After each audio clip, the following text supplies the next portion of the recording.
on the basis of extent of completions, extent of completions of reaction, completions of reactions। कौन सी reactions कैसे complete होगी, उसके behalf पर reactions दो तरह की होती हैं। पहली रिएक्शंस होती है इरिवर्सिबल रिएक्शंस और दूसरी रिएक्शंस होती है reversible reactions.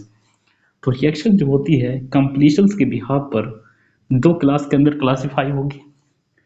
First is irreversible reactions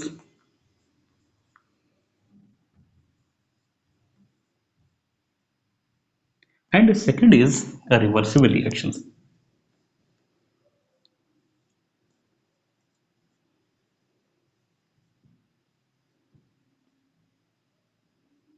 second is reversible reactions. आइए इनमें डिफरेंस समझते हैं रिवर्सिबल रिएक्शंस में।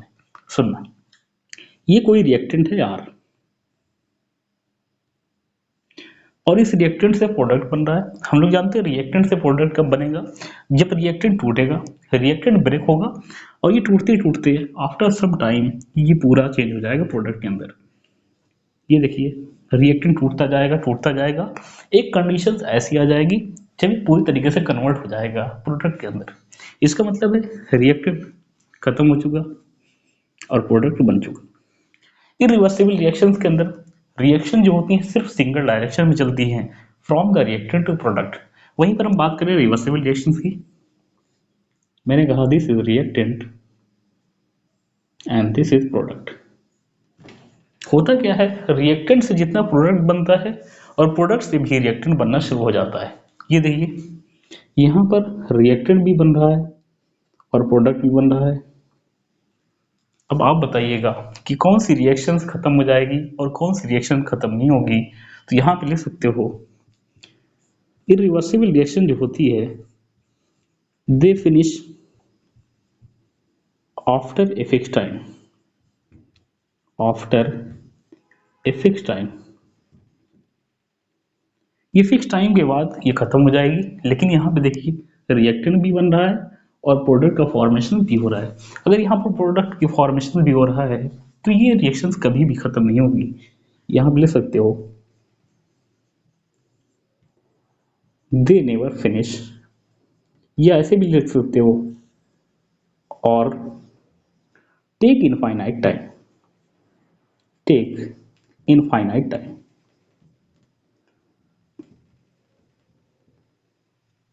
सुनना, पहला डिफरेंस आप देख रहे हो, पहला डिफरेंस ये है ये रिएक्शन जो होगी फिक्स टाइम के बाद खत्म हो जाएगी, जबकि रिवर्सिबल रिएक्शन जो होगी ये इनफाइनाइट टाइम लेगी या कभी नहीं खत्म होगी। दूसरा पॉइंट है डिफरेंस में, ये रिवर्सिबल रिएक्शन में देखिएगा दे प्रोसीड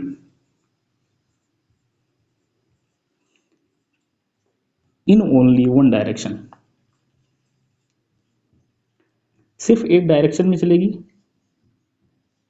रिएक्टेंट से प्रोडक्ट बनेगा, प्रोडक्ट से रिएक्टेंट नहीं बन पाएगा। From reactant to product,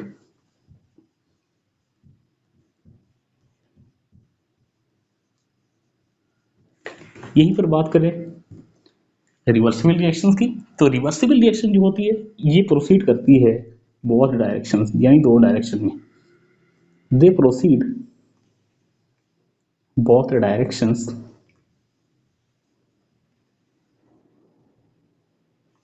reactant to product and product to reactant। एक डिफरेंस और होता है, यहां पे देखिएगा साइन, साइन की हम बात करें तो ये देखिए एक तरफ साइन, इसको हम लोग बोलते हैं फुल करोड़ एरो। यहां पर देखिए ये रिवर्सिबल का साइन है हाफ करोड़ एरो। ये भी डिफरेंस होता है, यहाँ पे जो साइन होता है सिर्फ एक डायरेक्शन में दिखा रहा है, यहाँ पे डायरेक्शन दिखा रहा है दोनों की तरफ। एक वर्ड मैं बताना चाहूंगा इक्विलिब्रियम। इक्विलिब्रियम जो हम लोग डिस्कस करते हैं मेनली फॉर रिवर्सिबल रिएक्शन के लिए, कभी भी इक्विलिब्रियम डिस्कस किया ही नहीं जाता है इरिवर्सिबल रिएक्शन के लिए, क्योंकि इरिवर्सिबल रिएक्शन में क्या होगा, ये चीज रिएक्टेंट पूरी तरीके से छोड़ चुका होगा, पूरी तरीके से खत्म हो चुका होगा और प्रोडक्ट का फॉर्मेशन हो चुका होगा, तो यहाँ पर इक्विलिब्रियम कंडीशंस मेंशन नहीं की जा सकती। वहीं पर हम बात करें रिएक्टेंट से प्रोडक्ट बनने की यानी रिवर्सिबल रिएक्शंस की, तो यहाँ पर हम लोग डिस्कस करते हैं इक्विलिब्रियम को। आइए इनके एग्जाम्पल देखते हैं, इनके एग्जाम्पल पूछे गए हैं।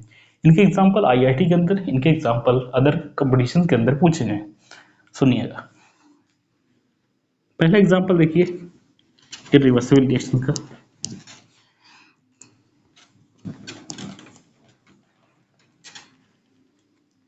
पहला एग्जाम्पल है combustion reaction. First example is combustion reaction.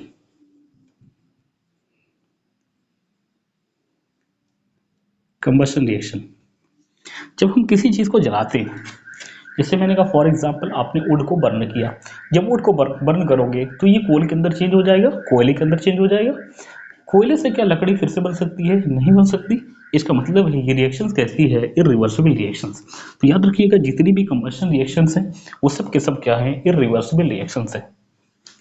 जैसे एग्जांपल लिया मैग्नीशियम, इसको बर्न करोगे, ये देखिए इससे बना लिया मैग्नीशियम ऑक्साइड, बैलेंस कर दीजिए, हाफ से मल्टीप्लाई कर दीजिए। आइए एग्जांपल देखते हैं रिवर्सिबल रिएक्शंस का। रिवर्सिबल रिएक्शन में पहला एग्जांपल होता है ईस्टरिफिकेशन, और भी बहुत सारे एग्जांपल है, लिखवा दूंगा भी। ईस्टरिफिकेशन, ईस्टरिफिकेशन के बारे में आप लोगों ने पढ़ा होगा और ये आगे पढ़ोगे ईस्टरिफिकेशन के बारे में ऑर्गेनिक केमिस्ट्री के अंदर। When acid react with alcohol then form ester and water, this reaction is called esterification. यहाँ पे देखिएगा ये कोई एसिड है, इसकी रिएक्शंस आपने कराई है एल्कोहल से, और ये देखिए आपको बन रहा है ईस्टर और साथ में बन रहा है वाटर। सुनना, कभी कभी क्या होता है, एक एग्जाम ऐसा भी है जहां पर इसके लिए केसी की वैल्यू पूछ ली गई। वैसे केसी की वैल्यू हम लोग आगे निकालते हैं, लेकिन कभी भी केसी की वैल्यू पूछ ली जाए फॉर ईस्टरिफिकेशंस और यहाँ पर कोई भी वैल्यू ना दी हो, ना एसिड की दी हो ना एल्कोहल की दी हो, तो यहाँ पर केसी की वैल्यू एज्यूम करिएगा 4। याद रखिएगा केसी की वैल्यू 4 कब होगी? जब यहाँ पर कुछ भी ना दिया हो, यहाँ भी कुछ ना दिया हो, कोई भी इंफॉर्मेशन आपको ना दी हो, तो यहाँ पर केसी की वैल्यू कितनी रखिएगा? 4। सेकंड एग्जांपल देखिएगा, second example neutralization reaction. Second example is neutralization reaction. Neutralization reaction होती क्या है? न्यूट्रलाइजेशन रिएक्शन जो होती है when strong acid react with strong base. यहाँ पे देखिएगा HCl ये स्ट्रॉन्ग एसिड होता है और सोडियम हाइड्रोक्साइड ये स्ट्रॉन्ग बेस होता है। यहाँ पे आपने रिएक्शन कराई और यहाँ पर सॉल्ट का फॉर्मेशन होगा और साथ में वाटर। याद रखिएगा अगर स्ट्रॉन्ग एसिड स्ट्रॉन्ग बेस में से कोई भी एक वीक हुआ तो ये रिएक्शंस हो जाएगी रिवर्सिबल रिएक्शंस। यहाँ पे स्ट्रॉन्ग एसिड होना चाहिए और स्ट्रॉन्ग बेस होना चाहिए, दोनों स्ट्रॉन्ग होने चाहिए। वहीं पर हम बात करें यहाँ पे दूसरा एग्जाम्पल, तो यहाँ पर एग्जाम्पल होता है thermal dissociation of PCl5। PCl5 को देखिएगा, ये PCl5 का ब्रेकडाउन हो रहा है, डिकम्पोजिशन हो रहा है और ये टूट रहा है PCl3 प्लस Cl2 का। तीसरे एग्जाम्पल की बात करें, देखिएगा example precipitation reaction. Precipitation reaction, ये सारे के सारे थ्योरेटिकल पॉइंट हैं। इन थ्योरेटिकल पॉइंट को हम यहाँ पे डिस्कस कर रहे हैं प्रिसिपिटेशन रिएक्शन। यहाँ पे देखिएगा सिल्वर नाइट्रेट की रिएक्शंस पोटेशियम क्लोराइड से कराई और यहाँ पर सोडियम क्लोराइड का प्रिसिपिटेट मिला और साथ में सोडियम नाइट्रेट बना। यहाँ पे AgCl का हम लोग को प्रिसिपिटेट मिलता है। तो ये कुछ एग्जांपल्स मैंने आपके सामने पेश किए इरिवर्सिबल रिएक्शंस के और रिवर्सिबल रिएक्शंस के। आइए मैं एक कदम आगे बढ़ता हूँ, आइए कुछ चीजें दिखाता हूँ।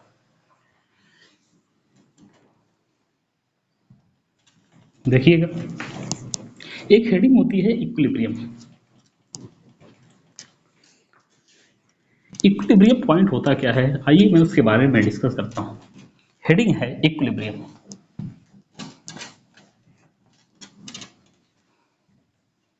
Heading is equilibrium.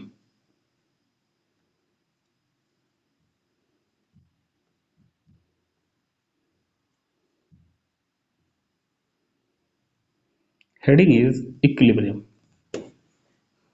सुनना, इक्विलिब्रियम की बात करें हेडिंग से। इक्विलिब्रियम की अगर हम बात करें तो equilibrium is a point. Equilibrium एक ऐसा पॉइंट होता है जहां पर रेट ऑफ फॉरवर्ड और रेट ऑफ बैकवर्ड ये दोनों आपस में बराबर हो जाती हैं।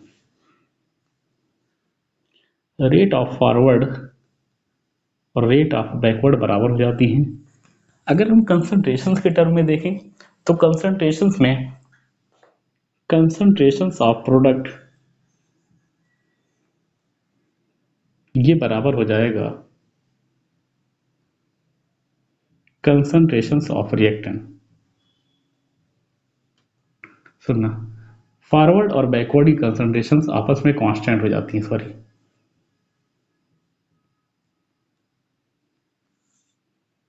कांस्टेंट हो जाती हैं। आइए मैं कुछ ग्राफ आपको शो कर रहा हूं, देखिएगा। This is first graph. पहला ग्राफ खींचा गया है रेट वर्सेस टाइम के बीच में।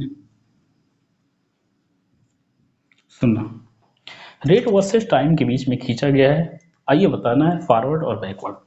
फॉरवर्ड की कंसंट्रेशंस घटते घटते यानी डिक्लाइन होते होते और बैकवर्ड की कंसंट्रेशंस बढ़ते बढ़ते अगर ये कांस्टेंट हो जा रही है तो याद रखिएगा ये ग्राफ क्या होगा, सही होगा। मैंने क्या किया, दो लाइन ड्रॉ की। एक लाइन मैंने ये ड्रॉ की है और दूसरी लाइन मैंने ये ड्रॉ की। मैंने पूछा क्या ये ग्राफ सही है। ये है फॉरवर्ड और ये है बैकवर्ड। ये देखिए, फॉरवर्ड जो है ये बढ़ते बढ़ते और बैकवर्ड जो है ये घटते घटते ये आपस में एक पॉइंट पर कांस्टेंट हो गया। इस पॉइंट को हम लोग बोलते हैं इक्विलिब्रियम। Equilibrium point. तो ये ग्राफ बिल्कुल सही है। फॉरवर्ड का जो रेट है ये बढ़ना चाहिए और बैकवर्ड का रेट जो है घटना चाहिए। दूसरा ग्राफ देखिएगा, सेकंड ग्राफ देखिएगा, टाइम वर्सेस रेट। मैंने यहां से उठाया, ये मैंने बना दिया फॉरवर्ड रेट और यहां से मैंने उठाया और ये बना दिया बैकवर्ड रेट और ये पॉइंट है इक्विलिब्रियम पॉइंट। मैंने पूछा क्या ये ग्राफ सही है या गलत है, तो ये ग्राफ जो है ये गलत है।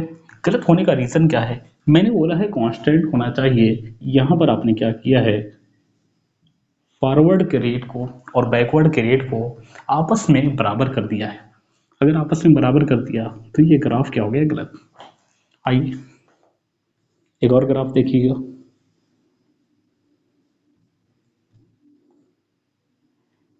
ये भी ग्राफ टाइम वर्सेस रेट ये दिया गया है।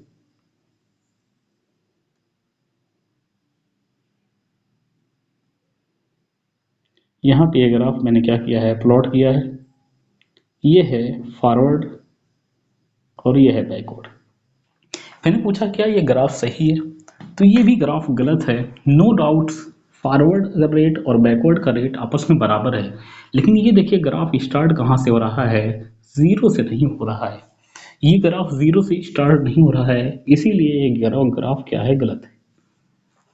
तो ये तीन ग्राफ मैंने ये प्लॉट कर दिए।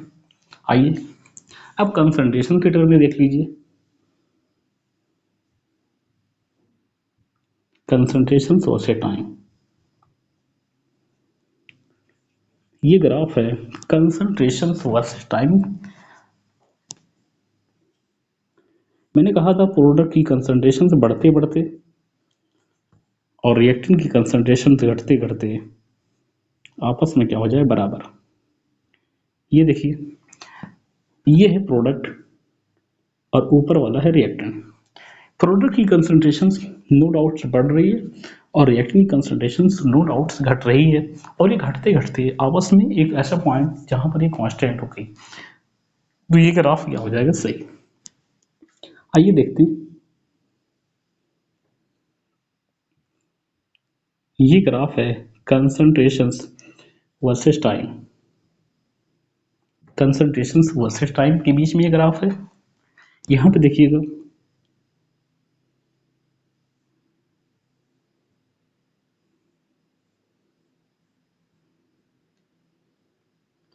ये रिएक्टेंट है और ये प्रोडक्ट है। मैंने पूछा क्या ये ग्राफ सही है, तो ये ग्राफ सही नहीं है, ये ग्राफ गलत है। उसका रीजन क्या है, प्रोडक्ट और रिएक्टेंट को आपस में बराबर होना चाहिए था, जबकि यहाँ पे कांस्टेंट हो गया, ये गलत हो। तीसरा ग्राफ देखिएगा, third graph, concentrations versus time. Concentrations versus time graph मैंने लिया है।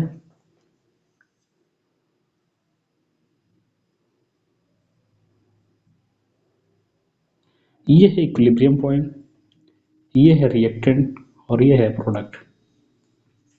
सुनना, क्या ये ग्राफ सही है, अगर मैं आपसे पूछ रहा हूँ तो याद रखिएगा ये भी ग्राफ गलत है, क्योंकि ये भी ओरिजिन से स्टार्ट नहीं हो रहा है। तो ग्राफ की खास बात, अगर आपने रेट के टर्म में खींचा है तो रेट ऑफ फॉरवर्ड और रेट ऑफ बैकवर्ड आपस में कांस्टेंट होने चाहिए, और प्रोडक्ट की कंसंट्रेशंस और रिएक्टर की कंसंट्रेशंस ये आपस में क्या हो जानी चाहिए, बराबर होनी जानी चाहिए। आइए हम चलते हैं एक स्टेप आगे। एक क्वेश्चन दिया गया है, क्वेश्चन नीट का है।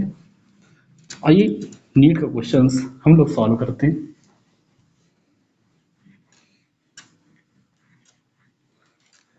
आप लोग देखते जाइए, ये चैप्टर्स कितने आसान हैं। अभी देखिएगा न्यूमेरिकल्स, एक भी न्यूमेरिकल्स आपको डाउट नहीं देगा। देखिएगा पहला क्वेश्चन है, draw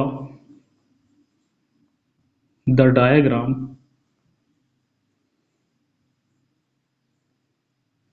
of given equations n2 plus 3s2 n2 plus 3s2 is equal to twice ammonia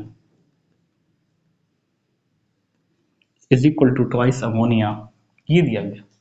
सुनना, यहां पर कह रहा है डायग्राम ये खींचना है, और ये कह रहा है इन टर्म ऑफ कंसंट्रेशन।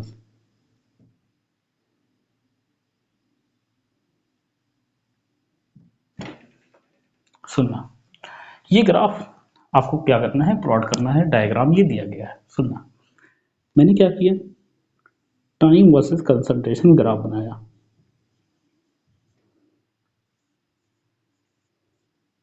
ये देखिए टाइम वर्सेस कंसंट्रेशन ग्राफ है, ये प्रोडक्ट है अमोनिया और ये है रिएक्टेंट। हम लोग जानते हैं प्रोडक्ट की कंसंट्रेशन जो होगी ये बढ़ते बढ़ते, और रिएक्टेंट की कंसंट्रेशन ये घटते घटते आपस में क्या हो जाए, कांस्टेंट। सवाल उठा इन दोनों की कंसंट्रेशन घटेगी और इसकी बनेगी, जिसकी बनेगी फॉरवर्ड की, वो देखिए बढ़ रहा है बढ़ रहा है बढ़ रहा है बढ़ रहा है, कोई इशू नहीं। रिएक्टेंट जो है ये दोनों घट रहे हैं और घटते घटते आपस में बराबर हो जा रहे हैं, ये भी घट रहा है, ये भी घटते घटते बराबर हो जा रहा है। सवाल उठा अमोनिया का, नो डाउट्स अमोनिया ये था, ये लाइन जो है फॉरवर्ड की ये डिनोट कर रही है अमोनिया को। लेकिन सवाल उठा ऊपर वाली जो दो लाइंस हैं इनमें N2 कौन है, H2 कौन है। तो याद रखिएगा N2 जो है ये है, ये इसका मोल नंबर ऑफ मोल्स कितना है, 1 है। और H2 की बात करोगे तो H2 का मोल्स कितना है, 3 है। जिसका नंबर ऑफ मोल्स ज़्यादा होगा वो ज़्यादा डिक्लाइन करेगा, इसका मतलब हाइड्रोजन नीचे जाएगा और N2 ऊपर आएगा। तो ये ग्राफ आपने देखा। आइए क्वेश्चंस, आइए एक कदम स्टेप आगे बढ़ते हैं।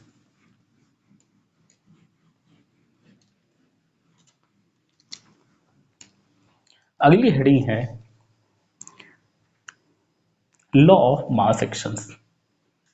Next heading is law of mass actions.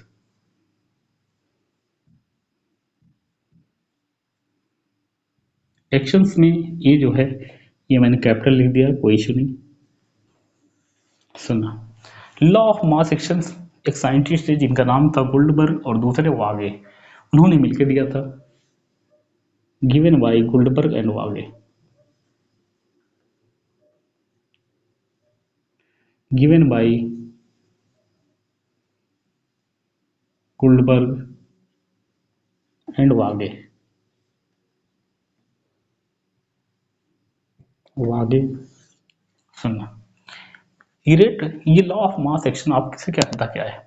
Law of mass of actions क्या कहता है आपसे कि रेट ऑफ फॉरवर्ड या रेट ऑफ बैकवर्ड, रेट जो होती हैं ये डायरेक्टली प्रोपोर्शनल होती हैं रिएक्टेंट ऑफ दैट साइड को, उसी साइड के रिएक्टेंट के डायरेक्टली प्रोपोर्शनल होती हैं।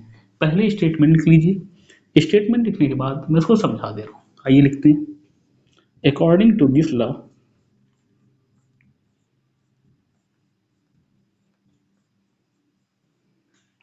rate is directly proportional to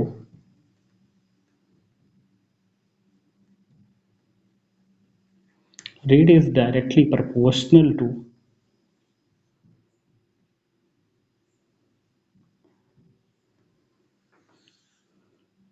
reactant of that side,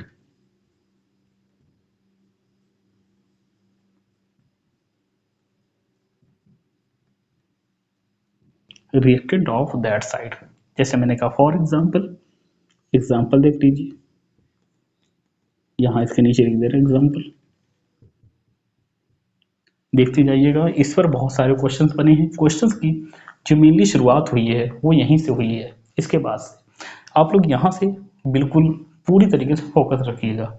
ये एग्जाम्पल देखिएगा, ये कोई रिएक्टेंट है और इसका कोफिशिएंट है R, और ये रिएक्टेंट चेंज हो रहा है प्रोडक्ट के अंदर, और प्रोडक्ट का कोफिशिएंट मैंने माना है P। आगे जाओगे तो फॉरवर्ड रेट होगी जिसको हम लोग डिनोट करते हैं RF से, और यहाँ से पीछे आओगे तो ये बैकवर्ड होगी, इसको डिनोट करते हैं RB से। ये लॉ आपसे क्या कहता है? लॉ कहता है रेट जो होगी यानी ये डायरेक्टली प्रोपोर्शनल होगी रिएक्टेंट ऑफ दैट साइड। अगर फॉरवर्ड के कंपैरिजन की बात करी जाए, फॉरवर्ड के रेट की बात की जाए, तो फॉरवर्ड के कंपैरिजन में रिएक्शन का रेट जो होगा, जो रिएक्टेंट होगा ये होगा। बैकवर्ड की बात की जाए तो बैकवर्ड जो होगा, बैकवर्ड के लिए रिएक्टेंट कौन होगा, ये होगा RF, यानी ये डायरेक्टली प्रोपोर्शनल हो जाएगा रिएक्टेंट ऑफ दैट साइड, यानी इस साइड का रिएक्टेंट डायरेक्टली प्रोपोर्शनल है R की पावर RR, ये है। वहीं पर हम बात करें और बैकवर्ड की RB के कंपैरिजन में अगर इससे कंपेयर किया जाए तो ये रिएक्टेंट हो गया डायरेक्टली प्रोपोर्शनल टू PP। जब डायरेक्टली प्रोपोर्शनल का साइन आप हटाओगे तो यहाँ पे एक नया कांस्टेंट मिल जाएगा, मैंने मान लिया KF इंटू RR। यहाँ पे देखिएगा डायरेक्टली प्रोपोर्शनल का साइन आपने क्या किया, हटा दिया, ये हो जाएगा एक नया कांस्टेंट मिल गया KB इंटू प्रोडक्ट P। अगर हम बात करें इक्विलिब्रियम पॉइंट की, तो इक्विलिब्रियम पॉइंट पर फॉरवर्ड का रेट और बैकवर्ड का रेट आपने देखा था बराबर हो जा रहा था।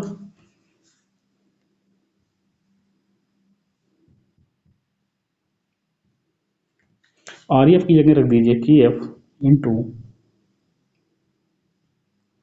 RR, और ये हो जाएगा KB इंटू PP। ये हो गया। यहाँ पे ले आइए तो ये हो जाएगा KF upon KB is equal to P की पावर P, सॉरी ये यहाँ पे लिखना था,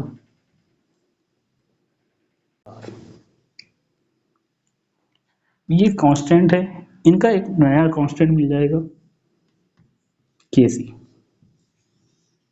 सुन, कभी भी क्वेश्चंस करना हो, क्वेश्चंस में सिर्फ एक बात याद रखिएगा, ये चीज़ को कभी भी याद मत करिएगा, ये तो मैंने पूरा दिखाया है कैसे ये आता है, आप हमेशा याद रखिएगा Kc is equal to product के कोफिशिएंट्स की पावर उसका नंबर अपान रिएक्टेंट की कोफिशिएंट्स की पावर उसका नंबर। यहाँ पे देखिए Kc is equal to product की कोफिशिएंट की पावर उसका नंबर, यानी P लिखा था यहाँ पे, लिख दिया P। रिएक्टेंट की कोफिशिएंट की पावर उसका नंबर, ये देखिए लिख दिया यहाँ पे। बस इतना याद रखिएगा, ये सारी चीज़ें आपको याद करने की कोई ज़रूरत नहीं है। आइए क्वेश्चन की शुरुआत करते हैं। क्वेश्चन की शुरुआत करने से पहले मैं आपको बता दूं, यहाँ से जितने भी क्वेश्चन स्टार्ट होंगे वो आपके कहीं ना कहीं कंपटीशन के अंदर, जेईई के अंदर, नीट के अंदर, एनसीईआरटी के अंदर दिए गए हैं। देखना, कुछ पॉइंट लिख लीजिए। अगर इस तरीके से आपको ब्रैकेट दिया जा रहा है, क्वेश्चन के अंदर ब्रैकेट दिया गया, तो ब्रैकेट का मतलब होता है active mass.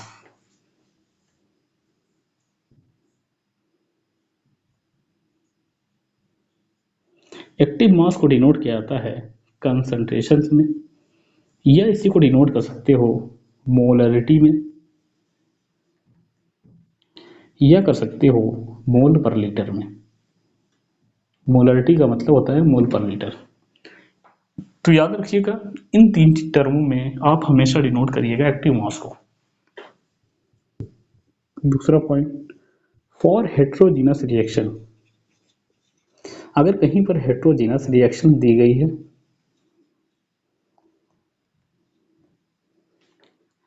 Active mass of solid, active mass of solid and liquid is 1। Solid और लिक्विड के एक्टिव मास को आप हमेशा 1 रखिएगा। कैसे रखोगे, बस थोड़ी देर वेट करिए। नेक्स्ट पॉइंट, यूनिट की बात करिए। यूनिट इज इक्वल टू होता है मोल पर लीटर की power delta M. Delta M की बात करें तो delta N is equal to होता है प्रोडक्ट माइनस रिएक्टेंट।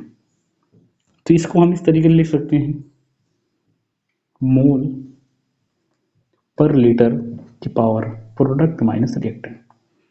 तो ये देखिए यूनिट का ये फार्मूला बन जाएगा, यूनिट इज इक्वल टू मोल पर लीटर की पावर प्रोडक्ट माइनस रिएक्टेंट। आइए पहला क्वेश्चन करते हैं। Write Kc expression for the following reactions, following reactions, for the following reactions. यहाँ पे रिएक्शंस आपको दी गई, N2 plus 3H2 is equal to twice ammonia. Nitrogen की फेज जो है वो गैसियस है, हाइड्रोजन की फेज गैसियस है, और अमोनिया की फेज भी गैसियस है। तो यहाँ पे देखिए केसी का एक्सप्रेशन हमें क्या करना है, लिखना है। केसी का एक्सप्रेशन कभी भी लिखना हो तो केसी इज इक्वल टू आप हमेशा माइंड के अंदर बिठा लीजिए प्रोडक्ट की कोफिशिएंट की पावर उसका नंबर अपान रिएक्टेंट की कोफिशिएंट की पावर उसका नंबर। तो यहाँ पे देखिए product KC is equal to हो जाएगा प्रोडक्ट अमोनिया की पावर उसका नंबर 2 हो जाएगा अपान ये रिएक्टेंट है, this is reactant N2 and this is reactant H2। ये देखिए इसका नंबर लिख दिया, इसका कोफिशिएंट 1 था और इसका कोफिशिएंट 3 था, ये चला गया पावर। तो पहले का केसी का एक्सप्रेशंस आपने इस तरीके से लिख दिया, हर फेज क्या थी, सेम थी। अब बात उठी यूनिट की। हम लोग यूनिट के बराबर जानते हैं, यूनिट इज इक्वल टू होता है मोल पर लीटर की पावर प्रोडक्ट माइनस रिएक्टेंट। यही फार्मूला पढ़ा था। अब देखिएगा प्रोडक्ट इसका कोफिशिएंट कितना है 2, रिएक्टेंट 3 प्लस 1 4, ये हो जाएगा 2 माइनस 4, यहाँ पर रख दीजिए। यूनिट इज इक्वल टू हो जाएगा मोल पर लीटर की पावर 2 माइनस 4, तो ये हो जाएगा यूनिट इज इक्वल टू मोल की पावर माइनस 2 लीटर की पावर 2। तो ये मैंने पहली इक्वेशन से लिखी है। आई आई होप थोड़ा सा समझ में आया होगा। आइए दूसरे क्वेश्चन करते हैं। आइए दूसरा क्वेश्चन करते हैं।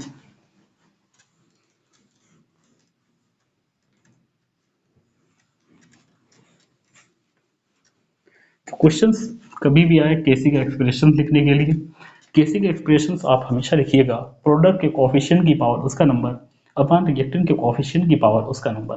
सिर्फ इतना ही लिख दीजिए, आंसर आ जाएगा।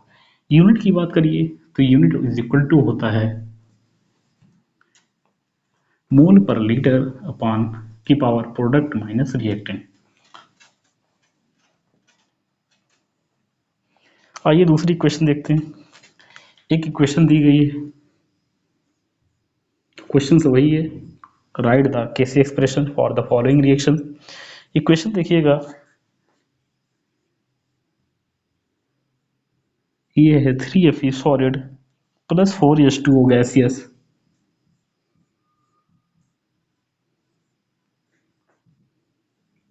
और ये बना रही है FeOH का होल थ्राइस, सॉरी OH का होल 4, Fe3OH का होल 4, ये है सॉलिड और साथ में निकल रही है 4H2O गैस। ये इक्वेशंस आपको दी गई है। इस इक्वेशंस में आपको क्या कह रहा है, केसी का एक्सप्रेशंस आपको लिखना है। केसी का एक्सप्रेशंस आप कैसे लिखोगे, प्रोडक्ट के कोफिशिएंट की पावर उसका नंबर।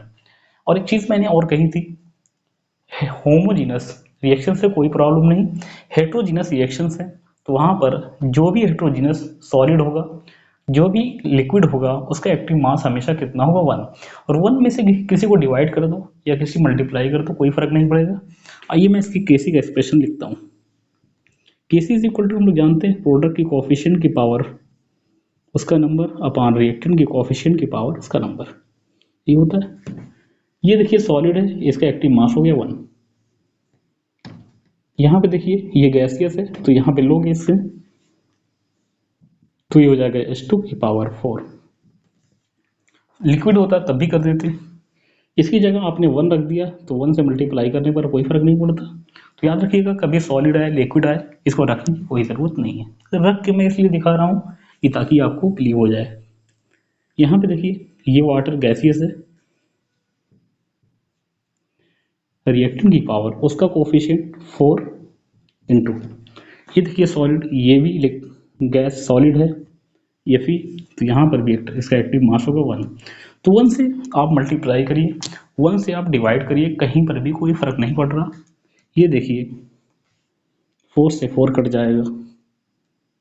यूनिट की अगर हम बात करें तो यूनिट होता है मोल पर लीटर की पावर डेल्टा एन, यानी प्रोडक्ट माइनस रिएक्टेंट। तो प्रोडक्ट साइड में आप हमेशा गैस का लोगे, अगर हेट्रोजीनस रिएक्शन है 4 वहाँ पर भी है और 4 यहाँ पर भी है, तो ये हो जाएगा मोल पर लीटर की power 4 minus 4, that will be 0। ये हो गया आपका 0। आइए एक क्वेश्चन सॉल्व करते हैं। क्वेश्चन नंबर 3 देखिएगा।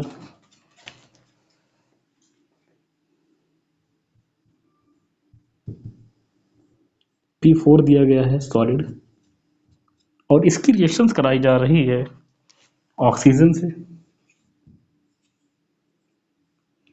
ऑक्सीजन जो है ये गैस है, याद रखिएगा यहाँ पर फेज मेंशन करना ज़रूरी है। फेज मैंने मेंशन की हुई है, सॉलिड है और ये गैस है।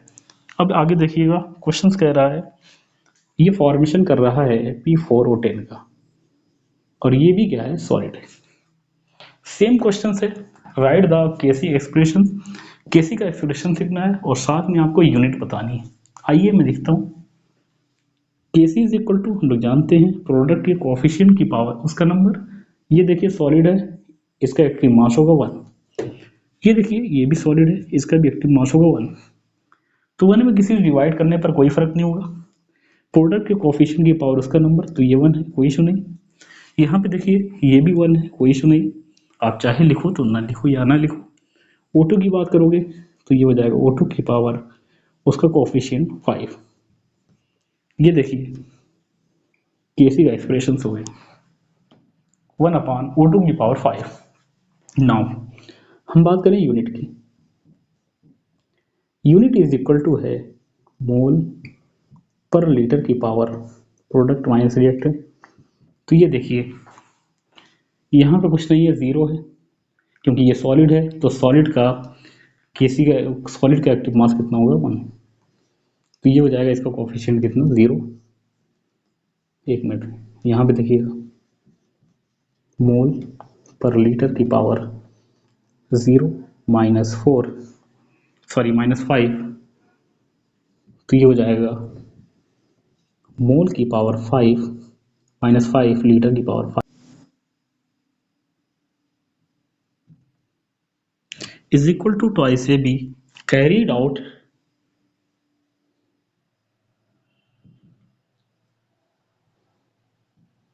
in 2 liter vessel in 2 liter vessels at equilibrium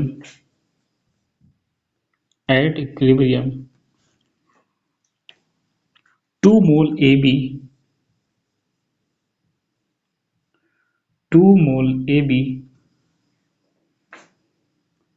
3 mole B2 and 1 mole A2, then calculate Kc।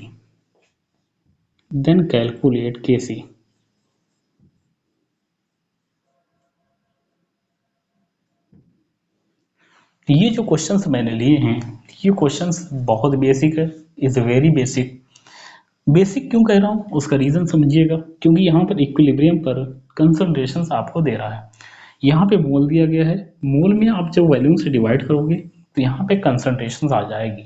कभी भी याद रखिएगा इक्विलिब्रियम यानी केसी का क्वेश्चन हो तो केसी के क्वेश्चंस में हमेशा आप रखिएगा कंसंट्रेशंस, कभी भी मोल मत रखिएगा। आइए देखते हैं सोल्यूशन, देखिएगा केसी इज इक्वल टू हम लोग जानते हैं प्रोडक्ट के कोफिशिएंट की पावर उसका नंबर अपॉन रिएक्टेंट के कोफिशिएंट की पावर उसका नंबर। प्रोडक्ट की बात करिए तो प्रोडक्ट यहाँ पर क्या है A B, this is product, इसका नंबर अपॉन रिएक्टेंट के कोफिशिएंट की पावर उसका नंबर। इसका कोफिशिएंट कितना है 1 है, ये आगे लिखा होता है, कुछ नहीं लिखा तो 1 एज्यूम करिए। इसका कितना है 1 है,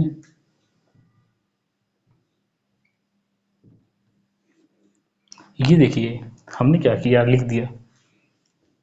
ए बी की बात करिए तो ए बी किधर दिया गया है, आपको ए बी दिया गया है 2 मोल, तो ये हो जाएगा 2 का स्क्वायर।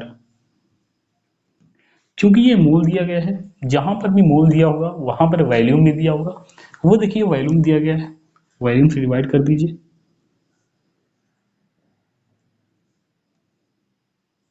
अपॉन A2 की कंसंट्रेशन की बात करिए तो 1 मोल दी गई है, 1 में डिवाइड करिए 2 से, तब जाके कंसंट्रेशन आएगा।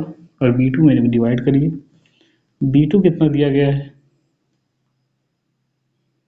ये भी दिया गया है 3 मोल।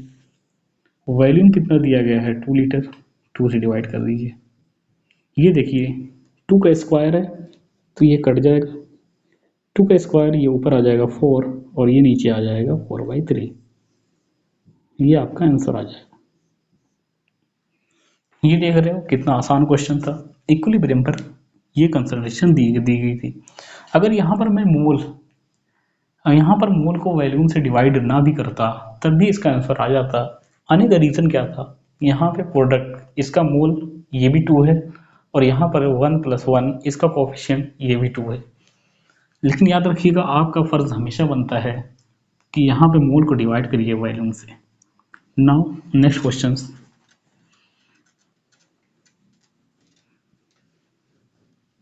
अगला क्वेश्चन देखिएगा। अब क्वेश्चंस अच्छे आएंगे, आइए क्वेश्चन देखते हैं। क्वेश्चन है 2 mole PCl5 were heated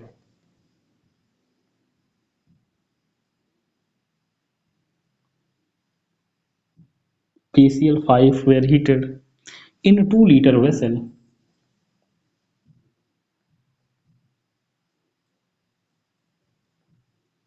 In 2-liter vessel, at equilibrium,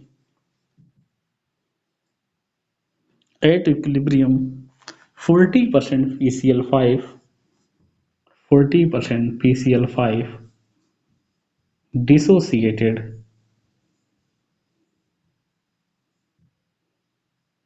Then calculate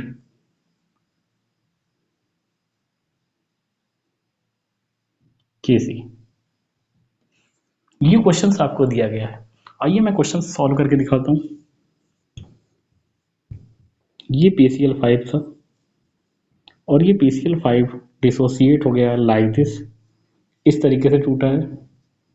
PCl3 ये भी गैसियस है and this is also gaseous. Now अब देखिएगा 2 मोल PCl5 था, T बराबर 0। शुरुआत में पूरा का पूरा रिएक्टेंट एज इट इज बचा होगा, 2 मोल था। ये देखिए 2 मोल है जब आप कोई टाइम पास नहीं कर रहे हो। इसका कोई भी मोल टूटा नहीं है, तो यहाँ पर फॉर्मेशन कितना होगा, 0 का 0 का। जैसे आपने टाइम पास किया, मान लो for example t time pass किया, टी टाइम पास करोगे तो ये मोल कुछ ना कुछ ब्रेक हो जाएगा। मैंने माना फॉर एग्जांपल एक्स टूट गया, जितना टूटे उतना यहाँ पर माइनस कर दीजिए। ये जितना टूटा है उतना ही यहाँ पर बना होगा, उतना ही फॉर्मेशन से यहाँ पर हुआ होगा। यहाँ पे एक्स ये टूटा था, यहाँ पर फॉर्मेशन कितना हुआ एक्स का। करने का तरीका सबसे आसान बता रहा हूँ, जितना ये टूटे उतना ही प्रोडक्ट के आगे लिखते चले जाइए। उसके कोफिशिएंट से आप क्या करिए, मल्टीप्लाई कर दिया करिए और लिमिटिंग कोफिशिएंट से डिवाइड कर दिया करिए। यहाँ पर ये अकेला है तो यही लिमिटिंग रिएजेंट होगा। सिर्फ इतना काम करना है, कहीं पर भी कोई क्वेश्चंस में प्रॉब्लम नहीं आएगी। ये देखिए मैंने उसके कोफिशिएंट से मल्टीप्लाई कर दिया 1 और इसका भी कोफिशिएंट कितना है 1, तो ये आ गया वही एक्स मोल।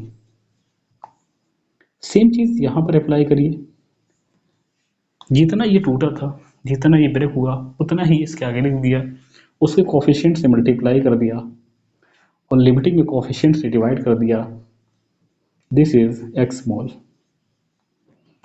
यहाँ पे देखिए ये भी है 2 माइनस एक्स मोल, ये आ गया। सवाल उठा हम केसी कैसे निकालें, तो केसी इज इक्वल टू हम लोग जानते हैं प्रोडक्ट की कोफिशिएंट की पावर उसका नंबर अपॉन रिएक्टेंट की कोफिशिएंट की पावर, रिएक्टेंट की कंसंट्रेशन की पावर उसका नंबर। नाउ प्रोडक्ट ये है PCl3 और ये है Cl2, इसकी पावर 1 है, लिखने की कोई जरूरत नहीं। अपॉन प्रोडक्ट को क्या है, सॉरी रिएक्टेंट क्या है PCl5, लिख दिया। ठीक, अब देखिए अगर इसकी वैल्यू आपने रख दी तो इसका आंसर नहीं आएगा। इसका यही x की वैल्यू हमें मिल जाती, अगर x की वैल्यू हमें मिल जाती तो हमारा आंसर क्या होता, मिल जाता। x की वैल्यू कैसे निकालें, तो यहाँ पे देखिएगा इक्विलिब्रियम पे पहुंचते पहुंचते, यानी यहाँ पर पहुंचते पहुंचते 40% PCl5 ये टूट चुका है। कितने मोल का, 2 मोल का, फुल 40%, यानी x is equal to 2 into 40 upon 100। ये देखिए x की वैल्यू आ गई 0.8। यहाँ पे 0.8 उठा के प्लेस कर दीजिए, ये हो जाएगा 1.2, ये हो गया 1.2। अब यहाँ पे प्लेस करिए तो ये हो जाएगा 0.2, सॉरी 0.8, और ये भी कितना हो जाएगा 0.8। PCl3 के नीचे रख दीजिए, ये देखिए 0.3, ये आया है मोल, वॉल्यूम से डिवाइड कर दीजिए इंटू Cl2, यहाँ पर कितना आया है 0.8, आई एम रियली सॉरी 0.8, इसको भी डिवाइड कर दीजिए वॉल्यूम से, तभी जाके कंसंट्रेशन आएगी। अपॉन PCl5, ये देखिए कितना दिया गया है 2 मोल। अब इसका 2 मोल दिया गया है, सॉरी 1.2 मोल दिया गया है, तो यहाँ पर भी डिवाइड कर दिए 2 से। ये देखिए Kc का ये आ गया, 2 से 2 कैंसिल आउट हो जाएगा, यहाँ पर आप कैलकुलेट कर दीजिएगा, यहाँ से आपकी केसी की वैल्यू आ जाएगी। तो ये था एक क्वेश्चन। इस क्वेश्चन में कुछ भी नहीं था, सिंपली याद रखिएगा, पहले ये स्टेप आप बना लीजिएगा, बनाने के बाद एक्स की वैल्यू डिनोट कर दीजिएगा दूसरी लाइन में। आइए कुछ क्वेश्चंस और करते हैं, कुछ क्वेश्चंस और करेंगे तो ये और क्लियर होगा, देखते रहिए।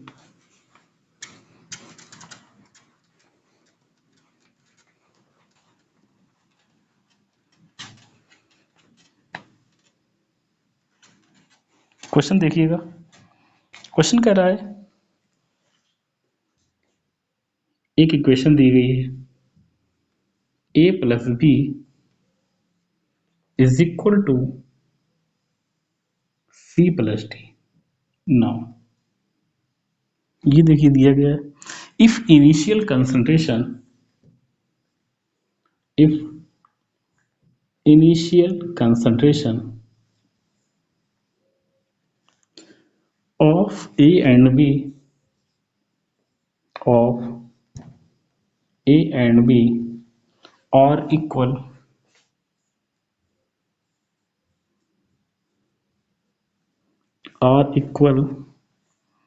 then calculate Kc given at equilibrium concentration of D is twice of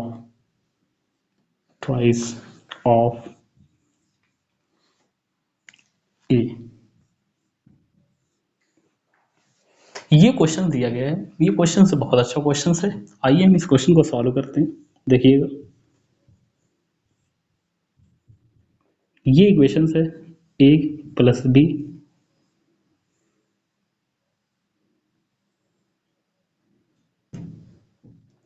is equal to C plus D. ये इक्वेशंस आपको दी गई है। कह रहा है इफ इनिशियल कंसंट्रेशंस यानी शुरुआत में t बराबर 0 पर दोनों की कंसंट्रेशंस क्या है, सेम है। ए की भी कंसंट्रेशन सेम है और बी की भी कंसंट्रेशन क्या है, सेम है। आपने एज्यूम कर लिया, चाहे इसका 1 मोल और इसका भी 1 मोल मान लो, इसका 2 मान लो, इसका 2 मान लो। याद रखिएगा यहाँ पे मोल नहीं मानोगे, मोलर मानोगे, क्योंकि कंसंट्रेशन दी गई है। तो यहाँ पे 1 मोलर इसकी मान लिया, इसकी भी मान लिया 1 मोलर। शुरुआत में जब आपने कोई टाइम पास नहीं किया होगा तो ये पूरी की पूरी कंसंट्रेशन बची होगी। इसका मतलब फॉर्मेशन कितना हुआ होगा, 0 का और 0 का। लेकिन जैसे ही आपने टाइम पास किया, मान लो टी टाइम पास कर दिया और ये कुछ ना कुछ अमाउंट टूट रहा होगा, तो ये मान लिया मैंने एक्स मोल टूट गया, एक्स मोलर टूट गया, तो ये हो जाएगा 1 माइनस एक्स। कितना बचा होगा, 1 माइनस एक्स मोलर। ये जितना टूटा होगा उतना ये भी टूटा होगा।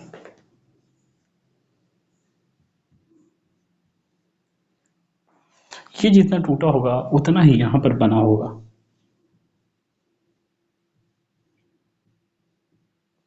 यहाँ पे लिमिटिंग रीजन किसी को भी मान सकते हैं, क्योंकि यहाँ पे सबकी कंसंट्रेशन सेम है, तो लिमिटिंग रीजन किसी को मान लीजिए। सबका कोफिशिएंट 1 है, तो 1 से मल्टीप्लाई करने पर या डिवाइड करने पर कोई फर्क नहीं पड़ेगा। मल्टीप्लाई कर दीजिए उसका कोफिशिएंट 1 से, डिवाइड कर दीजिए लिमिटिंग कोफिशिएंट 1।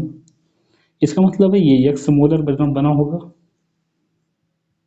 और सेम यहाँ पर भी उसके कोफिशिएंट से मल्टीप्लाई कर दीजिए और लिमिटिंग के कोफिशिएंट से डिवाइड कर दीजिए। ये देखिए ये भी कितना बना, एक्स मोलर। सुनना, सवाल उठा सर केसी की वैल्यू आपने क्या करनी, कैलकुलेट करनी। केसी की वैल्यू कैसे कैलकुलेट कर सकते हो, तो यहाँ पे दिया गया है एक इन्फॉर्मेशन। इस इन्फॉर्मेशन को हम लोग यूज कर सकते हैं, इस इन्फॉर्मेशन को यूज कर लीजिए। कह रहे concentration of D will be twice of A. यहाँ पर इक्विलिब्रियम पर जब आप जा रहे हो तो कंसंट्रेशन ऑफ डी ये कितना हो जा रहा है, 2 टाइम ए का। बस यही चीज जिसने समझ ली वो आंसर आ गया। टी कितना है इक्विलिब्रियम पर, एक्स मोलर, और ये किसके बराबर हो जा रहा है, 2 टाइम ऑफ ए। ए कितना है 1 माइनस एक्स, रख दीजिए यहाँ पे 1 माइनस एक्स, ये हो गया। तो ये हो जाएगा x is equal to 2 - 2x, यहाँ पे ले आइए 3x इज इक्वल टू हो जाएगा 2, तो x इज इक्वल टू हो जाएगा 2/3, x इज इक्वल टू हो जाएगा 2/3। अब देखिएगा केसी का expression, KC is equal to product की कोफिशिएंट की पावर, उसका नंबर 1 है हर जगह, कोई इशू नहीं है, यहाँ पर भी 1 होगा, अपॉन रिएक्टेंट ए है और ये कितना है बी है। अब ये देखिए x की वैल्यू यहाँ पर प्लेस करते रहिए, इसकी कंसंट्रेशन कितनी है 2/3 मोलर, इसकी भी कंसंट्रेशन कितनी है 2/3 मोलर, यही x की वैल्यू यहाँ पर प्लेस करिए, तो ये आएगा 1 - 2/3, तो ये आ जाएगा 1/3। सेम चीज़ यहाँ पर भी आएगी 1/3, इसकी वैल्यू यहाँ पर प्लेस कर दीजिए, c की वैल्यू कितनी आपने निकाली 2/3, d की वैल्यू कितनी निकाली 2/3, और यहाँ पे देखिए a की वैल्यू कितनी निकाली है 1/3, और b की वैल्यू कितनी निकाली है 1/3। इसको सॉल्व कर लीजिए, आंसर आ जाएगा 3 3 is 9, 3 3 is 9, 2 2 is 4। ये देखिए Kc की वैल्यू कितनी आ गई 4, और ये 4 आने के बाद ये क्वेश्चन क्या हो गया सॉल्व, और यही आपका क्या है आंसर। नाउ अगला क्वेश्चन देखिएगा,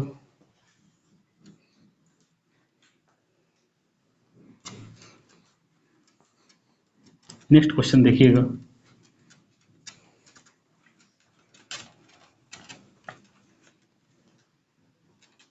देखिए नेक्स्ट क्वेश्चन, क्वेश्चन कह रहा है in the reaction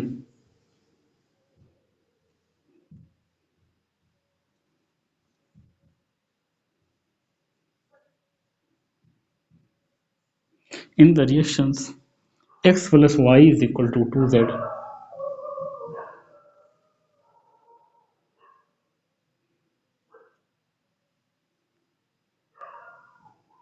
x plus y is equal to 2z, 2 mole x,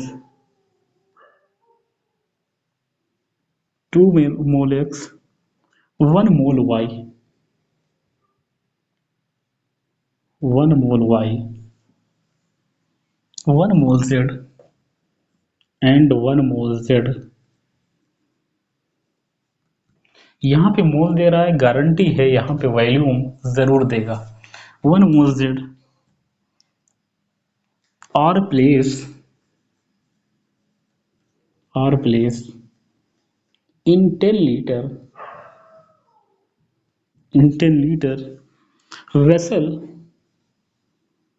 vessel calculate Kc if given concentration of Z is 0.2 molar. ये आपको दिया गया। आइए मैं इस क्वेश्चन को सॉल्व करता हूँ। ये क्वेश्चंस बहुत अच्छे हैं। आइए इस क्वेश्चन को मैं सॉल्व करता हूँ। देखिएगा ये क्वेश्चन दिए गए है x plus Y is equal to twice Z. Okay, कोई इशू नहीं। ये प्लेस किया गया है 10 लीटर वेसल में। 2 मोल x का है, 1 मोल y का है और 1 मोल z का है। और ये कहाँ पर है? कह रहा है एट इक्विलिब्रियम पर। कहाँ पर है? इक्विलिब्रियम पर। यानी इनिशियल मोल दिया गया है। 2 मोल x का इनिशियल दे दिया गया, 1 मोल y इनिशियल दे दिया गया और यहाँ पे 1 मोल z इनिशियल दे दिया गया। इस क्वेश्चन की खास बात याद रखिएगा, यहाँ पर इनिशियल मोल दे दिए गए शुरू में ही, यानी 2 मोल x के हैं, 1 मोल y के हैं और 1 मोल z के हैं।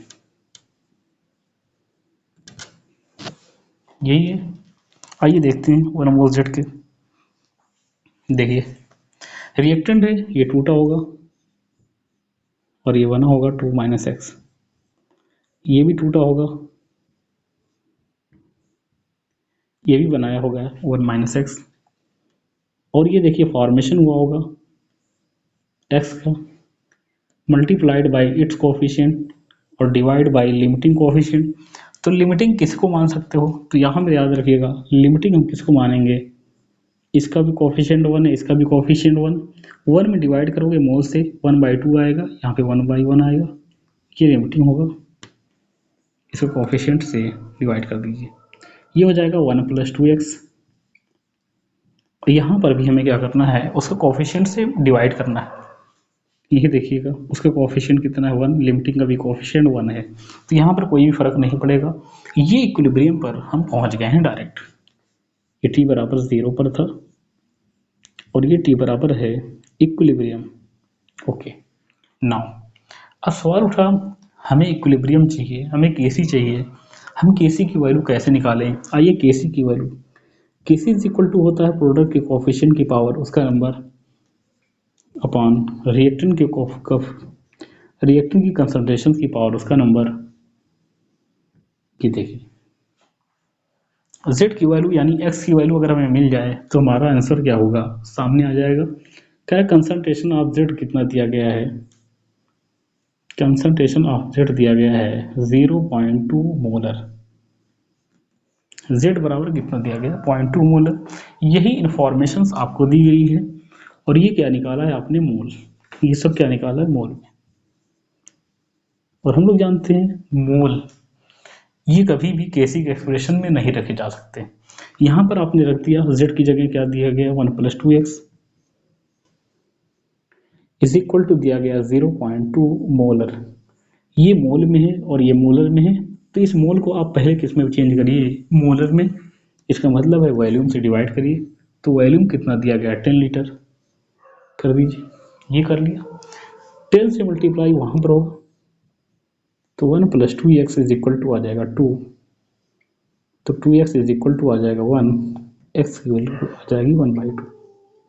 ये देखिए x की वैल्यू आ गई 1/2, यहाँ पर प्लेस कर दीजिए 1 + 2 × 1/2, तो ये आ जाएगा 2।